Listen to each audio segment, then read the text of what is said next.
Plaza Foch y esto es News and Coffee, el programa de entrevistas de La Posta para revisar la coyuntura política, la actualidad nacional. Hoy lunes 24 de septiembre, última semana del mes, revisamos los hechos en caliente.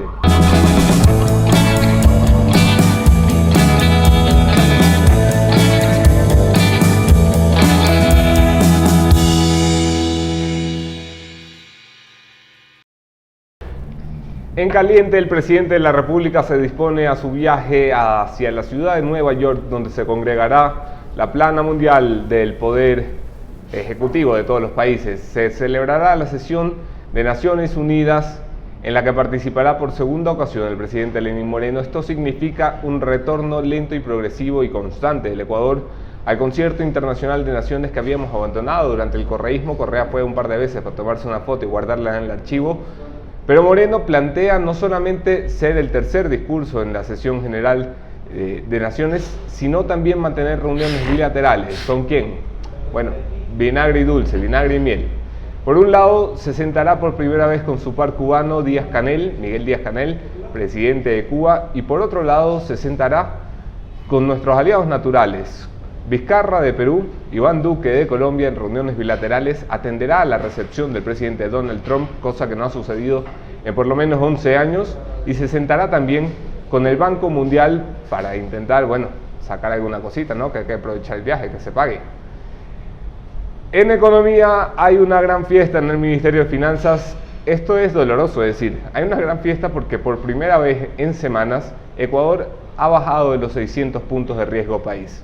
El riesgo país con el que se mide a cuánto nos presta el concierto internacional, si a tasas de interés preferenciales o a tasas de chulco, ha bajado de 700 a 600 en aproximadamente 17-18 días. Es algo importante, pero 600 puntos de riesgo país sigue siendo enorme, un riesgo país enorme. La solución puede estar con nuestros aliados naturales en el extranjero. ¿Puede el Ecuador reinsertarse en el concierto internacional de naciones y volver a ser un país normal que tiene relaciones y que crea riqueza a partir de esas relaciones? Se lo pregunto a mi invitado esta mañana, alguien que sabe mucho de esto, el ex canciller Patricio Zupi Landa y ex candidato a la presidencia de la República. No se vayan, quédense en la entrevista.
Gracias a todos los que se quedan en la entrevista. Yo soy Anderson Boscan en todas las redes. Podemos seguir allí la conversación. Gracias especiales a Hyundai y Surin Coffee, patrocinadores de este espacio de periodismo independiente. Y bienvenido, doctor Patricio Zupi Landa. Qué gusto tenerlo en este programa. Como le digo, muchas gracias, señor Boscan. A sus órdenes.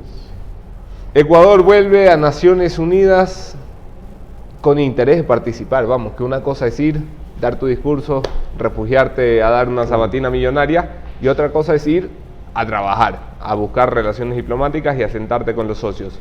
¿Qué tan importante es o no que estemos en ese cónclave? Mira, el país había abandonado de una manera inexplicable su participación, no solamente en las Naciones Unidas, sino en los foros internacionales. Sí. ¿Verdad? La participación en Naciones Unidas es importantísimo porque 193 países miembros de esta organización le convierten a la misma en una de las organizaciones más importantes del mundo. Eso es un hecho. Y por lo tanto, Ecuador debe estar dentro de esa organización. Eso es obligatorio. Creo que el gobierno y el mismo presidente Moreno hace una decisión excelente al ir a las Naciones Unidas a participar en este foro. Pero el problema para los ecuatorianos no es que el presidente solamente vaya.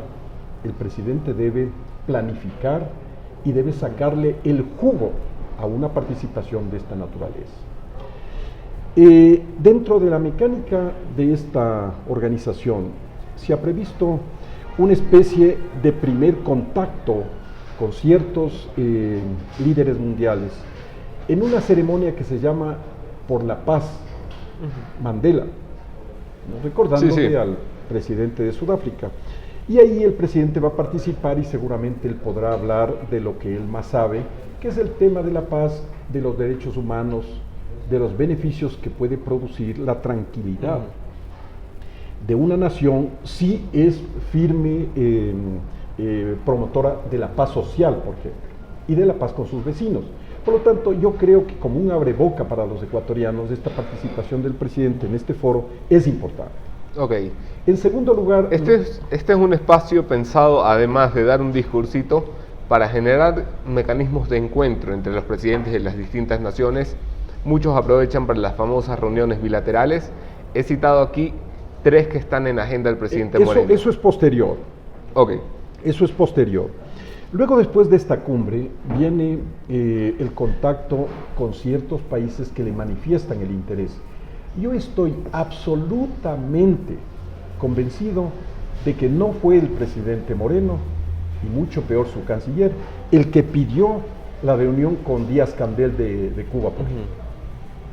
¿No? Es más bien Cuba el que tiene la iniciativa de reunirse con el presidente Moreno para de alguna manera suavizar la posición que viene sosteniendo el presidente Moreno en cuanto a una nueva posición de política internacional. ¿Usted cree que es Cuba la interesada en hacer las paces con Moreno, por así decirlo? Decirle, bueno, yo no diría ya no somos parte del club del socialismo del siglo XXI, pero llevemos la fiesta en paz, por lo menos. Claro, yo no diría las paces, yo diría la conveniencia, porque a Cuba le interesa muchísimo tener cierto nivel de relacionamiento normal, porque aquí hay miles de cubanos. Miles se fueron, pero miles se quedaron. Miles están pidiendo ser legalizados, por ejemplo. Quieren que se les trate como refugiados. Quieren que se les dé plenos derechos de ciudadanía para poder votar. Miles de ciudadanos cubanos tienen cédula de identidad ecuatoriana. Por lo tanto, la regularización de ellos es importante para Cuba. Y en segundo lugar, ¿quién dice que ellos no quieren plantarnos unos miles de cubanos más aquí en Ecuador? ¿Verdad? Entonces, ¿tiene interés Cuba, por ejemplo, importante, porque se ha siempre mitificado a la diplomacia cubana como el gran sostén o el gran brazo diplomático del gobierno chavista venezolano? ¿Tendría interés Cuba en tratar de suavizar la postura del Ecuador en relación a lo que está pasando en Venezuela? Yo no creo que a Venezuela se le pueda suavizar nada, le digo con toda sinceridad. Venezuela no es cuestión de suavizarle de afuera para adentro. A Venezuela hay que suavizarle de adentro para adentro. Ese gobierno definitivamente tiene que cambiar. Es un gobierno que no puede reaccionar a los estímulos financieros, económicos de la banca internacional, de la inversión internacional, de la cooperación técnica, científica y tecnológica en general. Por lo tanto, es un gobierno que está de salida. ¿Cuándo va a salir? Usted me va a preguntar. Ese gobierno va a salir, ¿no?, en un año, en un mes, en 6 meses, en el periodo que sea, pero es un gobierno que tiene que salir para solucionar el problema de los venezolanos. El problema de los venezolanos no se va a solucionar desde fuera para adentro, se va a solucionar adentro. Vamos a hablar de eso un poquito más adelante, antes de perder el hilo de la conversación respecto a Cuba. ¿Es prudente o imprudente sentarse con el presidente Díaz-Canel? Miren, este mundo globalizado se tiene que conversar con todo el mundo. Yo mismo, en la actividad política, he conversado con comunistas, derechistas, centristas, liberales, todo lo que usted quiera, porque el interés de la sociedad no es el interés de los políticos, el interés de la sociedad es que le solucionen los problemas del día a día, los cotidianos, es decir, el trabajo, la alimentación, la salud, la seguridad. Eso es lo que necesita la gente. Y por lo tanto, asimismo, las naciones necesitan cooperación y necesitan relacionamiento para solucionar sus propios problemas. Nosotros con Cuba, por ejemplo, los cubanos llevaron decenas de ciudadanos ecuatorianos a estudiar medicina, pero no tienen los elementos necesarios para estudiar medicina en Cuba. Entonces Ecuador tiene que de alguna manera ocuparse de esos cientos de estudiantes ecuatorianos que están estudiando allá y que no están recibiendo el entrenamiento y el adiestramiento necesario. Es decir, hay intereses comunes que tienen que ser solucionados y solamente se solucionan a través del diálogo, porque si no es a través del diálogo no hay posibilidad ninguna. Yo no me opongo porque, vea, el hecho de, a ver, si usted es comunista, yo soy derechista, simplemente yo converso con usted, ¿cuál es el problema? Usted no me va a influenciar a mí, y yo tampoco le voy a influenciar a usted, si tenemos una ideología sustentada en principios y en realidades inherentes a la propia nación, ¿verdad? La decisión de incluir en la agenda a Iván Duque, presidente recientemente electo de Colombia, y a Vizcarra, Martín Vizcarra de Perú, es una oportunidad desperdiciada, quiero decir. Estás en un lugar donde hay más de 100 jefes de Estado y decides incluir en la agenda a los únicos dos con los que te puedes reunir en cualquier momento que te dé la gana, porque vamos, son tus vecinos, tienes gabinetes binacionales una vez al año. O por el otro lado, es una forma de reafirmar esos lazos de relación bilateral con los dos aliados más importantes que debería tener el Ecuador. ¿Cómo lo mira usted?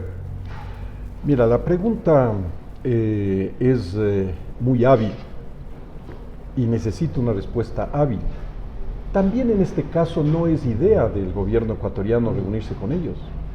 La idea proviene del presidente Iván Duque. Iván Duque es el que propone esta reunión. Él es el que invita al presidente peruano y al presidente ecuatoriano a reunirse en una especie de mini cumbre con el propósito de tratar uno de los temas más complejos que en este momento tiene el país, que es la seguridad y el desarrollo fronterizo en ambas zonas de vecindad. Nunca el país ha tenido una peligrosidad tan grande porque está convertido en un lugar de almacenamiento de droga, de transportación y movilidad, no de cientos de toneladas de droga, de miles de toneladas de droga. Es decir, el país está abocado a enfrentar uno de los problemas más graves que tiene la humanidad en este momento. Y aquí hay una equivocación de muchos ecuatorianos. Muchos creen que el problema del tránsito de la droga por Ecuador es una cosa entre Colombia y Ecuador que de alguna manera se puede arreglar. No, el problema, el corredor, no, porque esto yo ya lo sufrí.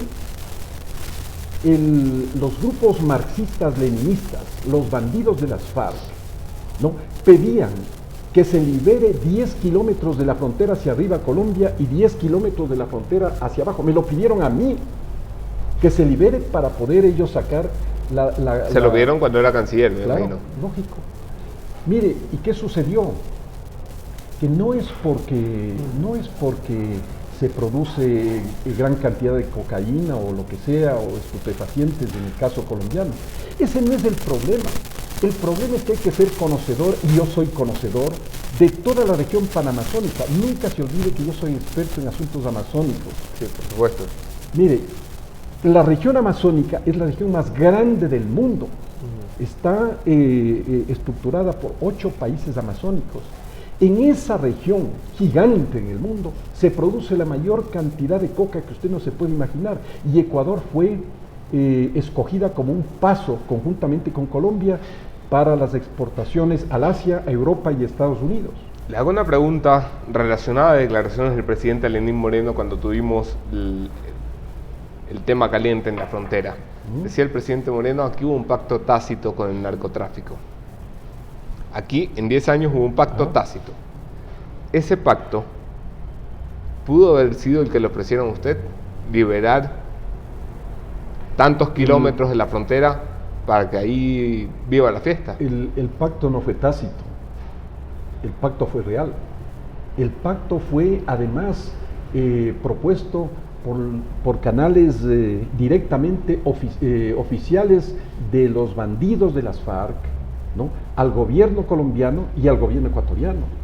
Y aquí en el gobierno ecuatoriano tenía varios tipos que estaban empujando esa decisión para que nosotros reduzcamos o quitemos a los militares de la frontera del lado sur 10 kilómetros, y lo mismo sucedía en Colombia. Por lo tanto, no es tácito, era una propuesta real que fue rechazada de una manera real. Es decir, el negocio del narcotráfico mundial, porque este no es un negocio de Colombia o de Ecuador, es un negocio mundial, ¿no?, que ha determinado que Ecuador y Colombia sean el paso por el momento de esta enorme cantidad de drogas que se produce en la región panamazónica, es decir, en la Amazonia global. Por lo tanto, tenemos el mayor peligro. Yo creo que Iván Duque, el presidente, ha hecho bien. Y el presidente ecuatoriano tiene que tomarle inmediatamente la palabra. Por lo siguiente, porque si no lo hace, vean, yo estoy absolutamente seguro que el gobierno colombiano tiene una decisión de un periodo de diálogo, un periodo de conversación, un periodo de rendición, un periodo de organización. Pasado ese periodo, si estos delincuentes no dejan de traficar con drogas, de producir drogas, ahí va a haber problemas gravísimos contra la dirigencia de la droga en Colombia. ¿Qué es lo que va a pasar aquí con Ecuador? Y esto que sepa bien el ministro de Defensa Nacional, que sepa muy bien el canciller de la República, que sepa muy bien la ministra del Interior. Aquí debemos armar un programa de prevención, porque todas las bandas organizadas, la dirigencia de las bandas organizadas, van a buscar un santuario que se llama Ecuador. Van a venir esas bandas acá a Ecuador de una manera atroz, y esas bandas no las podemos manejar. Y así como antes, que no tiene preparación. Así como antes limitábamos con la FARC, hoy podemos estar limitando con las bandas narcoterroristas de la frontera norte. A ver, esa expresión quisiera yo incrementarla. No es que vamos a limitar con las bandas en la frontera. Las bandas, los jefes de las bandas van a estar en Ecuador.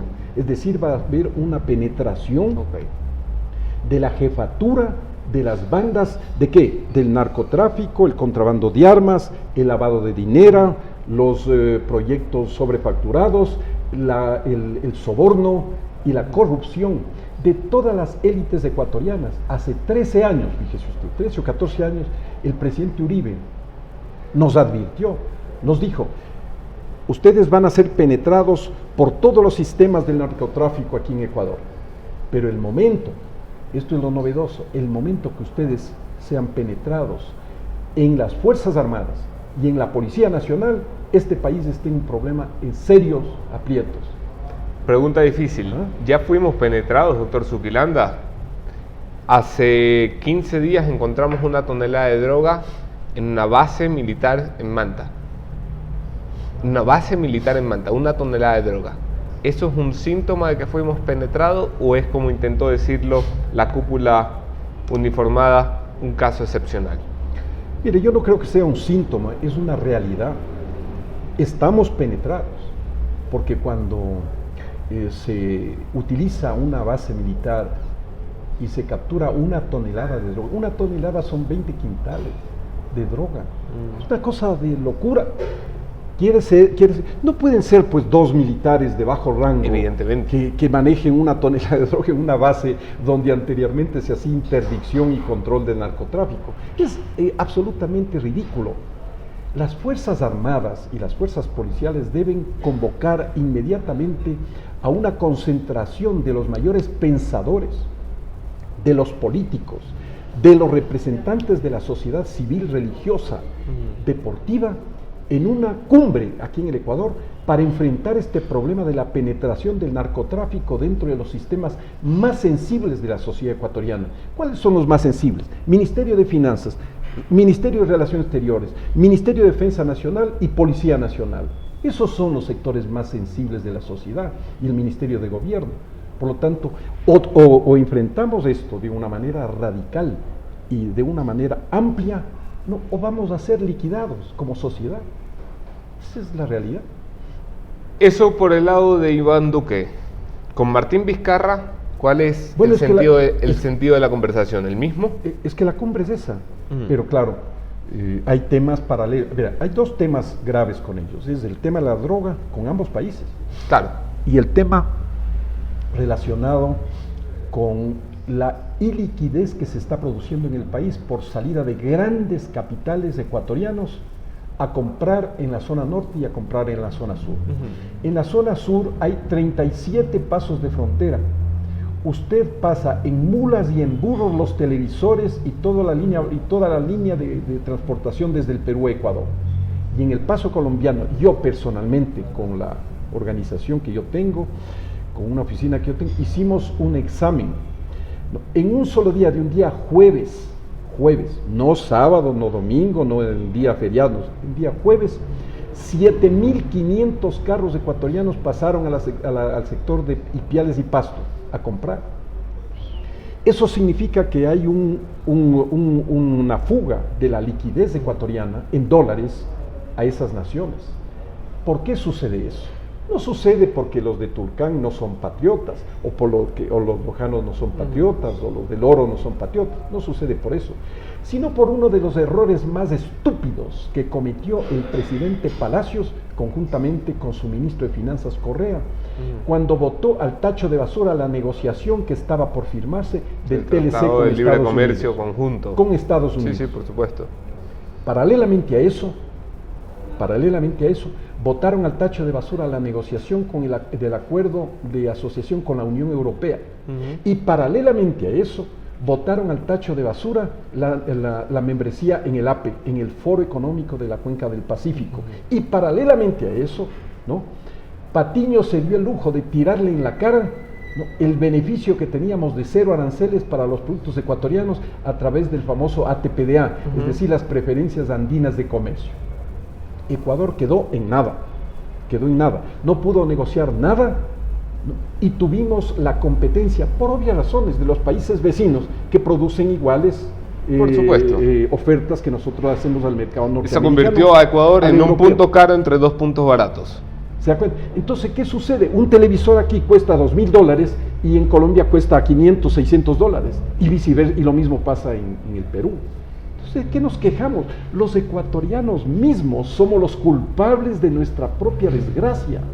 ¿Cómo es posible que no hayamos hecho esos acuerdos? Sabemos cuál es la causa del problema, lo que no sabemos muy claramente es cuál es la solución. Bueno, yo sé la solución. No se olvide que a mí me llamaban el candidato de la solución. Vean, primero se tiene que establecer acuerdos comerciales inmediatamente con las principales potencias del mundo. Eso yo le dije a Pablo Campana. Pablo Campana asegura estar trabajando en eso. Hay un intento por cerrar un acuerdo comercial con Estados Unidos. No sabemos si hay voluntad en Estados Unidos para cerrarlo con Ecuador, claro, que es otra cosa. Claro. Hay intentos por cerrar, bueno, ha cerrado con los países nórdicos un acuerdo importante de comercio. Claro. Hemos tenido ya el cierre en el gobierno de Rafael Correa con la Unión Europea. Al final, en los últimos días, tareas pendientes. Así es. Quiero decir, Ecuador está puesto a la tarea. Mire, felizmente, digo yo, aparece por ahí un joven, ¿no?, que entiende los problemas del comercio, ¿no?, y determina que es necesario hacer este tipo de acuerdos, ¿no? Pero esa es la primera solución. La segunda solución, señor Boscán, es la siguiente. Mire, no es cuestión de aumentar leyes por montones de atracción de inversiones y para favorecer el comercio nuestro.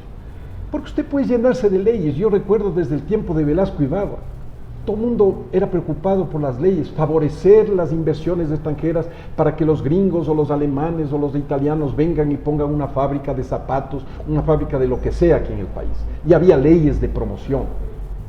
La ciudad mismo tiene leyes de promoción, de atracción de inversiones y comercio. Pero no es un asunto de eso. Es un asunto de lo que yo llamo crear un ambiente en donde hay el aroma, ¿no? Y usted me va a entender. Usted va a países, por ejemplo, como Singapur. Usted va a países como Corea del Sur, Seúl. Va a países como Israel. Va a países como Costa Rica. Va a países como Panamá, para ser más cercanos, ¿no? Y usted llega y siente el sabor a la riqueza, siente que hay oro, siente que hay dinero, siente que hay posibilidades. Pero siente lo que es más importante, que los ricos que hacen plata de una manera honorable, con su trabajo, son personas que no son perseguidas, que no son tratadas de evasores, de miserables, de sinvergüenzas, de esclavitud, ¿cómo se llama? Personas que van en contra de los obreros y cosas así. A esos ricos que han hecho su trabajo y que por eso han llegado a tener riqueza. Simplemente el país, el gobierno, la sociedad les admira, les pone en sitios privilegiados, y no les persiguen, las alcaldías no se tiran encima de ellos, que los ministerios de ambiente, que el Ministerio de Trabajo... No se usa el SRI para perseguir a quien genera trabajo. Correcto, que los sistemas de migración están cayendo encima para sacarles plata a las personas que vienen. No es así. ¿Qué es lo que yo propongo? Que el país tenga aroma, que este país no necesite de leyes, sino que la gente, venga un alemán aquí y vea, huela, sienta, se meta la mano al bolsillo, saque sus $500 y ponga como inversión aquí en el país. Las inversiones vienen solas, las inversiones cuando no hay corrupción, cuando hay sistemas judiciales perfectamente certeros, cuando usted tiene seguridad política. ¿Cómo vamos a imaginarnos que un presidente de la República anterior con un canciller cojan una guitarra y se vayan por el mundo cantándole al Che Guevara? Oiga, si yo soy inversionista italiano o francés, yo veo al presidente cantándole al Che Guevara, digo, oye, ¿por qué voy a poner mi plata ahí? Yo voy a poner la plata en Chile, yo voy a poner la plata en Brasil. ¿Por qué tengo que poner en un país que me pueden nacionalizar ese dinero? El gobierno de Correa lo hizo mal y re mal. ¿El gobierno de Moreno cómo lo está haciendo, doctor? Mire, a mí me parece que ha suavizado la mano él, ¿no? Ha suavizado la mano, pero tengo la impresión que es necesario que se tome medidas mucho más radicales, mucho más radicales. Por ejemplo, en lugar de estar jugando con esta cosa de la Alianza del Pacífico, que es una organización entre nosotros, lo que usted decía hace un momento, nosotros nos reunimos con México, con Chile, con Perú y con Colombia. Mañana, si yo quiero, me voy a Bogotá en 1 hora. Ese no es el problema. El problema es entrar, por ejemplo, al Foro Económico de la Cuenca del Pacífico, es decir, al sector económico más importante del planeta Tierra, donde están las mayores economías del mundo y que están frente a nosotros. Y somos el único país que no somos miembros de ese foro. ¿Por qué? Porque Correa, cuando íbamos a ser miembros en el mes de septiembre, nosotros fuimos derrocados y tiraron al tacho de basura esa membresía. Porque esa membresía le facilita al Ecuador tener comercio, capacitación, adiestramiento, asuntos sindicales, medio ambiente, colaboración para balanzas de pagos deficitarias, para balanzas comerciales, es decir, cooperación científica, técnica, relacionamiento entre ciudades grandes e inteligentes. Ahora Ecuador no tiene nada.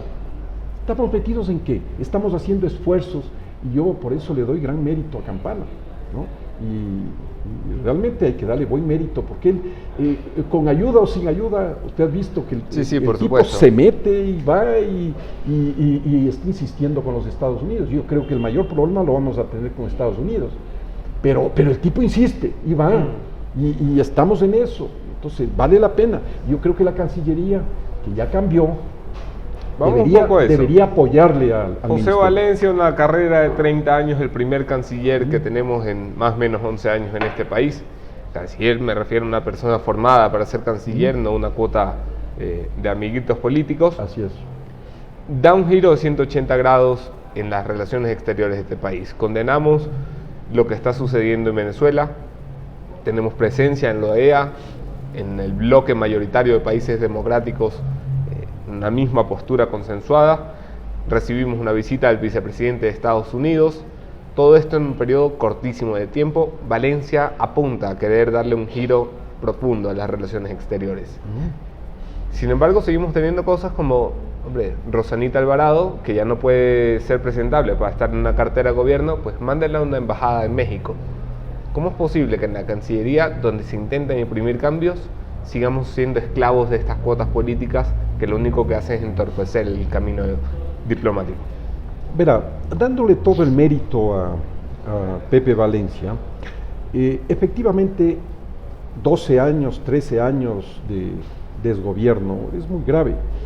Y ahí tenemos 3 cosas fundamentales en la Cancillería. La primera, necesariamente debe funcionar una academia diplomática contemporánea, moderna, distinta. Vea, usted podría creer que yo voy a decir que tengamos una academia tradicional, o sea, volver a 15 años antes y todo. No, no es así. El mundo ha cambiado.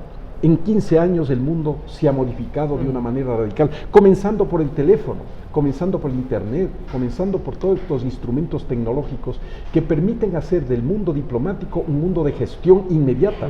No es que tenemos que esperar la nota del embajador que venía en una valija y que se leía después de 15 días y vean lo que dice el embajador. Nosotros nos enteramos más rápido que el embajador, ¿no? Por lo tanto, el sistema de entrenamiento diplomático tiene que ser distinta, con una academia distinta.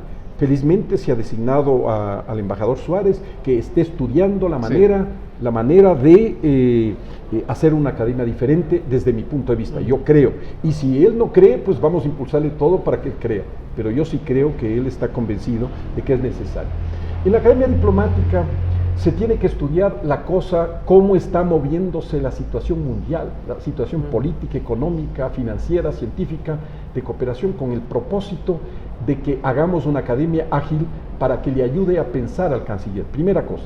Segunda cosa, la Cancillería tiene que inmediatamente restablecer lo que fue la Subsecretaría de Desarrollo Binacional Fronterizo y Asuntos Amazónicos. Ese era el órgano de gestión que permitía hacer desarrollo binacional en las dos fronteras, por ejemplo con Colombia. Porque usted no puede decir, voy a hacer desarrollo de fronteras de aquí para abajo, porque sería ridículo. Eso es un asunto binacional, y me parece que Duque va a discutir ese tema. Yo tengo relacionamiento con mucha gente del gobierno colombiano, ellos van a discutir con el presidente Moreno exactamente esto que estamos hablando nosotros dos en este momento. En tercer lugar, la Cancillería tiene que deshacerse, ¿no?, de todo lo que no sirva en asuntos de gente diplomática o nombrada como diplomática. Usted no puede tener un equipo de 2.800 diplomáticos cuando nosotros teníamos 522. 2.800 es un número exagerado, a punto que tenían consulados de 70 personas. Sí, por supuesto. Al punto que han tenido que empezar a cerrar consulados que no servían para nada. Entonces, ¿qué es lo que pasa? Hay que reducir personal y solamente poner gente realmente calificada. Usted no puede poner gente que vive en Rusia y que no hable ruso, por ejemplo. Usted no puede poner gente que vive en Italia y que no hable italiano, porque el relacionamiento entre las personas tiene que ser a través de las lenguas, primero. Segundo, ese número tiene que ser reducido, pero también otro tema que es fundamental para ayudar dentro de la interioridad es la convocatoria del Consejo Consultivo, de la Junta Consultiva de Relaciones Exteriores. Sí. Los errores que cometía el gobierno del presidente Correa y luego después inclusive que se mantenían los errores con la señora Espinosa, era justamente porque no tenían un órgano de consulta. Claro. Cuando yo hablé con Pepe Valencia respecto de este tema, le dije, mira, este consejo consultivo no debe ser el mismo consejo consultivo tradicional, reunir a todos los anteriores cancilleres viejos, a algunos asesores, no sé, tiene que ser de alguna manera mucho más moderno, mucho más activo, más actual. Por ejemplo, vamos a tratar un asunto de derecho del mar, con el tema de los chinos. Okay. ¿Qué hacemos con el tema de los chinos? Todos los años vamos a enfrentarnos con la flota china. No es así, tenemos que encontrarle solución. Entonces, venga a la Junta Consultiva y reúnase. ¿Qué gente sabe de comercio exterior, de derecho del mar, sabe de política internacional, de relacionamiento con esos países, con el Asia? Entonces, convoca a una Junta Consultiva mucho más especializada. Eso es lo que quiero decir, ¿no? Es decir, el mundo tiene que avanzar de una manera acelerada, adaptándose a las nuevas demandas de la sociedad mundial.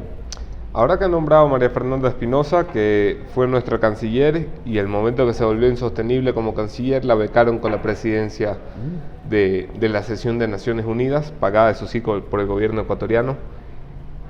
Dos cosas. La primera, hay un juicio político parqueado contra la canciller de la República, que la Asamblea Nacional ha decidido parquearlo, me imagino, a la espera de que la señora termine su gestión al frente de la sesión de Naciones Unidas.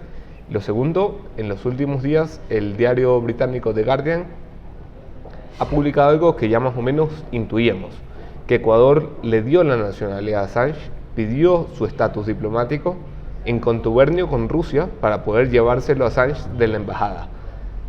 Trató de engañar a un aliado, a un país hermano como Reino Unido, para que el señor Assange burlara las leyes que lo mantienen asilado en nuestra embajada. Primero lo primero, las responsabilidades de María Fernanda Espinosa, ¿por qué en este país no se tocan? Y segundo, lo segundo, ¿cómo es posible que Ecuador se prestara para esto? Bueno, con el señor Assange hay una serie de irregularidades e irresponsabilidades desde el inicio. Primero porque él no debería estar de asilado, él no tenía las condiciones para ser tratado como asilado, eso es lo primero, es decir, se violó todos los principios del derecho internacional en cuanto se refiere a la Convención Mundial del Asilo, ¿verdad? O sea, desde ahí se cometió el error.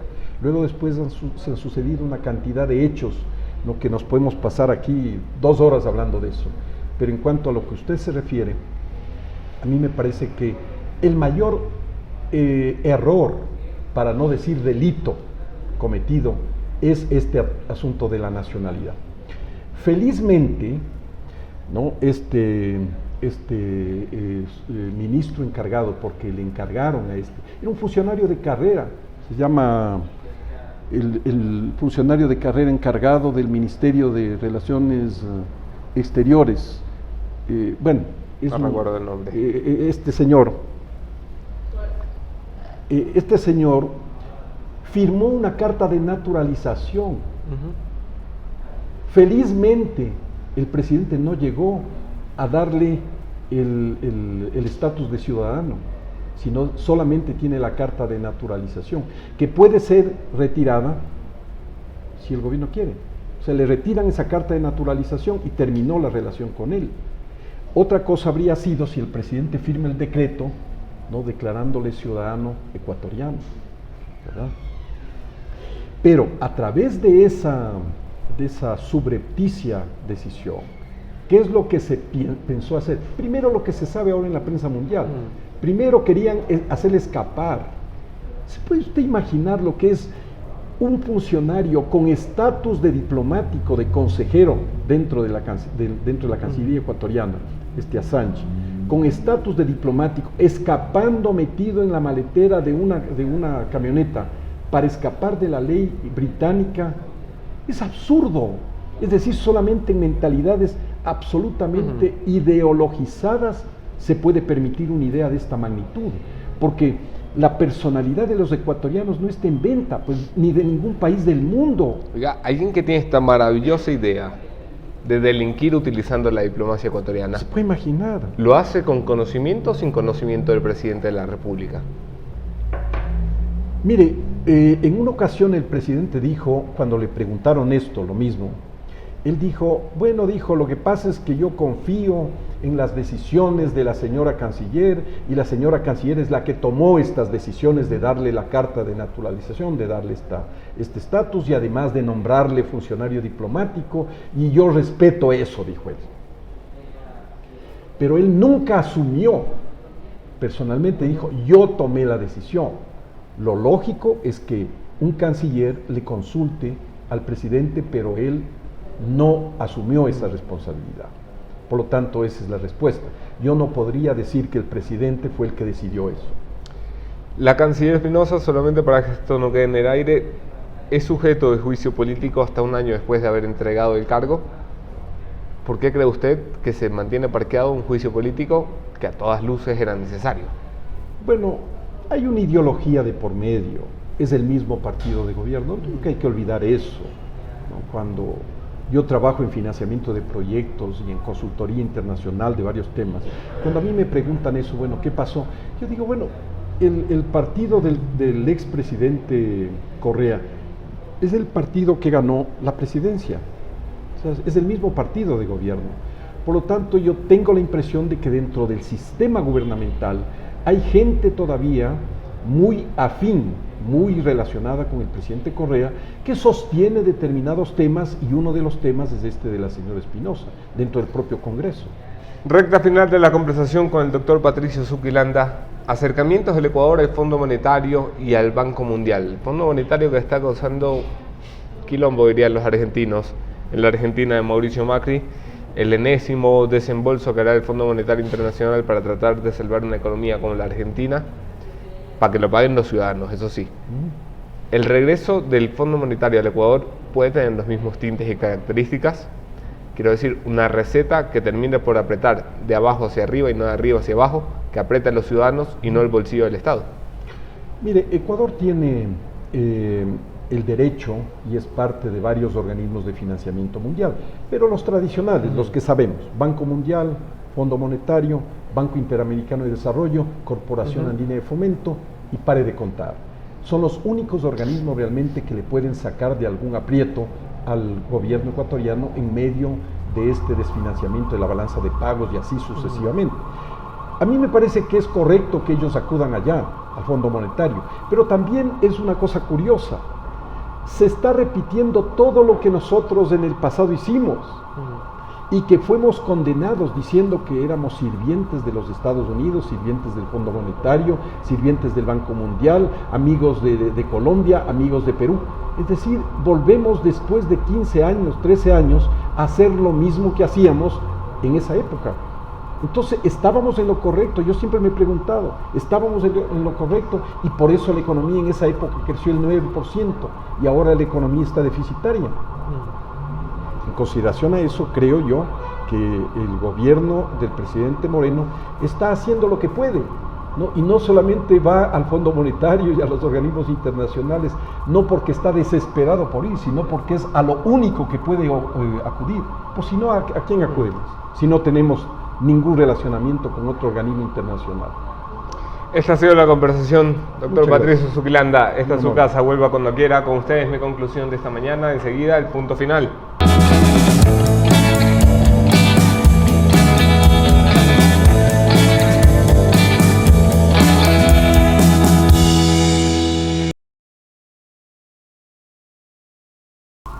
El Consejo de la Judicatura de Transición fue el órgano encargado de recuperar la independencia en la justicia. Nadie esperaba que en eso, en un periodo de transición, podía concretarse esa recuperación de la independencia de la justicia.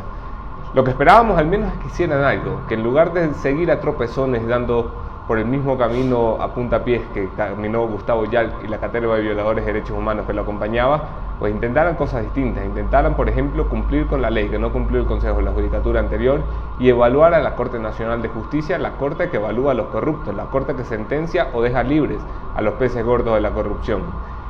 No lo han podido hacer porque han tenido más dificultades en ponerse de acuerdo que la Asamblea Nacional. No lo han podido hacer porque su imagen y credibilidad se han venido en picada, como la del Gobierno Nacional. No lo han podido hacer porque antes que enfrentar al enemigo casa afuera decidieron enfrentarse entre ellos casa adentro. Si el Consejo de la Judicatura no estuvo a la altura, debe irse. Y el encargado de aquello es el Consejo de Participación Ciudadana, que debe acelerar el paso para dar a este país un Consejo de la Judicatura definitivo que cumpla con lo que todos esperamos. Nos veremos aquí mañana. Otro tema, otro entrevistado, mismo entrevistador. Soy Anderson Boscantes del Sweden Coffee de la Plaza Foch y me acompañará mañana. Tengo pésima memoria, les dejo el dato por Twitter. Ahí se ven.